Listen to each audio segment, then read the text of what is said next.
안녕하세요. 홍프로 스포츠입니다. 적중하신 가족방분들 모두 축하드립니다. 홍프로 가족방에서 모든 경기, 언오버 및 핸디캡, 최종 조합 공유해드리고 있습니다. 적중률 높은 홍프로 가족방은 고정 댓글에 있는 링크로 문의해 주시기 바랍니다.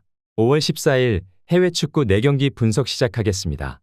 첫 번째로 레체 대 우디네세 경기 알아보겠습니다. 먼저 레체는 후반전에 접어들어 체력이 떨어지는 시점에서 약한 모습을 자주 보이고 있다. 간단한 원투 패스로 레체의 수비진이 매우 허술하게 무너져 내리는 경우가 많은데 다만 최근에는 4-4-2 포메이션으로 가면서 간격 유지에 초점을 맞추는 것으로 승부를 거는 모습을 보여주고 있다. 압박을 쉽게 분쇄하는 밀란 정도를 제외하면 수비가 크게 흔들리는 모습을 보이고 있지는 않다. 이어서 우디네세는 후방에 많은 인원을 배치하면서 비비는 상황은 잘 만들어내고 있는 모습이다. 하지만 공격형 미드필더인 선수가 없어 하위권 팀을 상대로도 확실하게 승리를 가져오는 능력이 부족해 보이는 상황이다. 최근 득점도 상대의 집중력 저하나 상대의 실수를 틈타서 넣은 것이지 본인들의 전개와 운영으로 무언가 만들어내는 모습은 찾아보기 어렵기도 하다. 레체가 4-4-2 포메이션으로 간격 유지라는 장점을 얻게 된 상황이라 체력이 떨어지는 시점에서 원투 패스로 무너지는 레체가 아니다. 물론 우디네세의 극단적인 수비 상황이 부담스러운 것도 사실일 것이다. 레체도 득점력에서 뭔가 보여주기엔 어려울 가능성이 높아 보이는데 물론 레체도 공격수들의 활약이 부족하면 빌드업 양상 자체가 답답해지는 면모가 있는 게 사실이다. 무승부를 추천합니다. 두 번째로 피오렌티나 대 몬차 경기 알아보겠습니다. 먼저 피오렌티나는 최근 유로파 컨퍼런스 4강 원정 경기에서 클리브리어와 무승부를 기록했다. 빡빡한 일정에 로테이션을 돌릴 가능성도 있지만 애초에 감독이 기본적으로 로테이션을 적극적으로 돌리는 편이라 이로 인해서 상당히 팀의 에너지 레벨이 높은 편이라서 로테이션을 돌리느냐 아니냐가 팀의 전략에 큰 영향을 미치는 편은 아니라는 것은 긍정적으로 볼만할 것이다.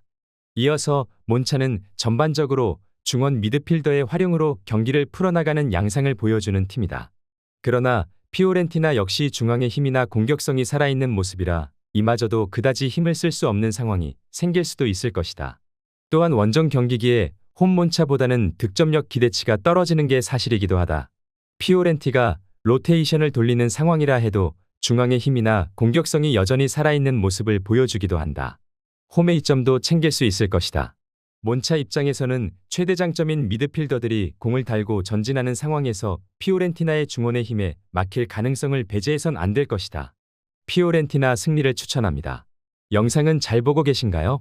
핸디, 언오버 및 최종 조합 공유받아 보실 수 있는 가족방 입장 방법 알려드리겠습니다. 첫 번째로 영상 하단의 댓글을 클릭해 주세요. 두 번째로 댓글에 링크를 클릭해 주세요. 마지막으로 채팅 참여하기 후 메시지 주시고 답장 기다려 주시면 됩니다. 나가기 하시면 가족방 입장시켜 드릴 수 없습니다. 언제든 편하게 문의 주시기 바랍니다.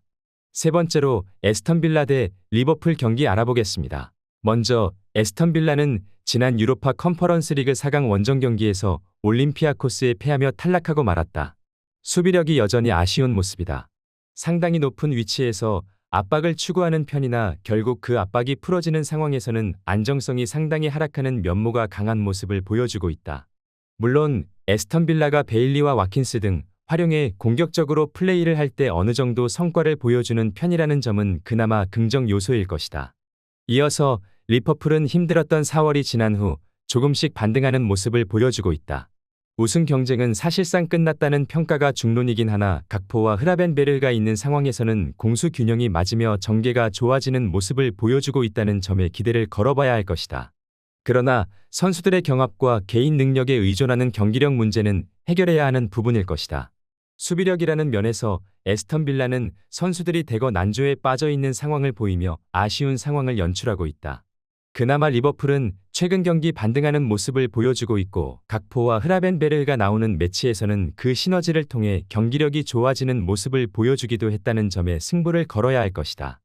리버풀 승리를 추천합니다. 네 번째로 바르셀로나 대 소시에다드 경기 알아보겠습니다. 먼저 바르셀로나는 최근 파리 생제르맹전을 기점으로 실점률이 좀 늘어난 모습이 상당히 신경 쓰이는 상황이긴 하다. 그래도 레반도프스키의 오프 더 볼과 압박이 강한 상대를 간결하게 풀어나가면서 순간적으로 올라간 뒷공간을 노리는 등 전술적으로 유연함은 뛰어난 모습을 자랑하고 있으나 불안한 수비가 발목을 잡을 가능성을 배제해선 안 될 것이다. 이어서 소시에다드는 강팀들을 상대로 경기를 주도할 수 있을 정도로 중원의 힘이 좋은 편이다. 하지만 소시에다드의 상당히 들쭉날쭉한 결정력은 불안함을 주기에 충분한 요소다. 팀의 스트라이커 자리에 대한 고민이 지속되고 있다고 할 수 있는 상황이기도 하다. 바르샤의 단기적인 수비 페이스가 떨어지고 있다는 것이 제일 마음에 걸리는 부분이다. 그러나 소시에다드도 늘 스트라이커 자리에서의 결정력이 고민인 상황이다. 중원의 힘이 좋다고는 하나 바르샤가 간결하게 플레이를 하며 압박 위주의 플레이를 하는 팀에게 강한 모습을 보였다는 점에 승부를 걸어봐야 할 것이다. 바르셀로나 승리를 추천합니다. 영상은 잘 보고 계신가요? 핸디, 언어버 및 최종 조합 공유받아 보실 수 있는 가족방 입장 방법 알려드리겠습니다. 첫 번째로 영상 하단의 댓글을 클릭해 주세요. 두 번째로 댓글에 링크를 클릭해 주세요. 마지막으로 채팅 참여하기 후 메시지 주시고 답장 기다려 주시면 됩니다. 나가기 하시면 가족방 입장 시켜드릴 수 없습니다. 언제든 편하게 문의 주시기 바랍니다.